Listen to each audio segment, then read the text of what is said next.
start with this tough stuff, I would say. How do you, coming in, after this happened, work on improving corporate culture, rehabilitating government relations, and then how do you renew and improve brand reputation? I think it's a permanent bruise, if you will, or a scar on the company, on me, and it's one we live with and one that keeps us motivated to always be a better company. We have an obligation here, not to just return to who we were, but an obligation to return an entirely transformed and different company with a mission. And that mission, of course, is the Paris Climate Accord. That mission is CO2. That mission is environmental responsibility. Are we a completely reformed and perfect company? Culturally, absolutely not. But boy, we are light years from where we were. From where I sit, I don't see any other of the major traditional automakers as serious about dealing with climate change and electrifying its entire fleet in a very fast timeline. I don't see any company that rivals Volkswagen at this point. What was the pathway from the company internally making the decision to electrify on an accelerated pathway? What were the drivers? And then beyond that, where do you see are the major challenges going forward? Volkswagen looked and said, look, we're the world's largest automotive manufacturer. We are 1% of global CO2 emissions, if you look at all the products that we put on the road. And I think that leads absolutely to a responsibility that leaders should lead, and this is a topic that we should lead on. I think that's the first.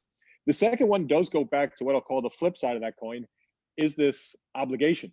The one company that did so wrong on this front and so bad, why not be the one that absolutely goes out and transforms it? And I think, look, you're not incorrect in stating it. I would consider this, without a doubt, the single largest industrial transformation in the history of companies. How do you think about marketing electric vehicles in the United States? I think this is the defining year of electrification. And the reason I said, to me, it's sort of like this is the moment when the Beatles get on Ed Sullivan or Nirvana releases Nevermind. It's just a moment where these things break.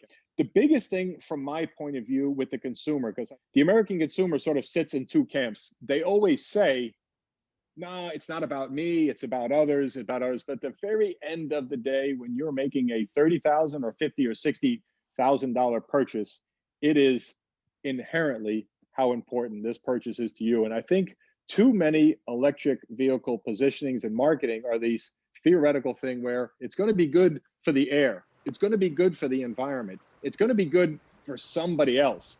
And I think what we want to do is, yes, those things are all true, but they're only true if hundreds of thousands and eventually millions of Americans buy electric cars. So we want to make very, very clear, and our positioning is going to be, this is a drop dead better car. When you look at your business plan and how many EVs you'll expect to sell, what levels of EV penetration would you be comfortable with as a company in, let's say, 2030 or beyond? I think in terms of mix, whether it's 20%, 30%, or 40%, or 50%, to me, it's about the North Star. And the North Star is clear. I think we're looking at a North Star that has 100% BEV adoption. I think the American consumer will tell us how quickly we'll get there.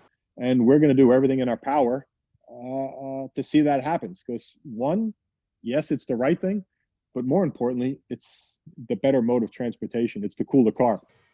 That's all the questions I had for you, Scott. Thank you so much for all of your honest and colorful answers. I appreciate that. And I wish you the best of luck going forward.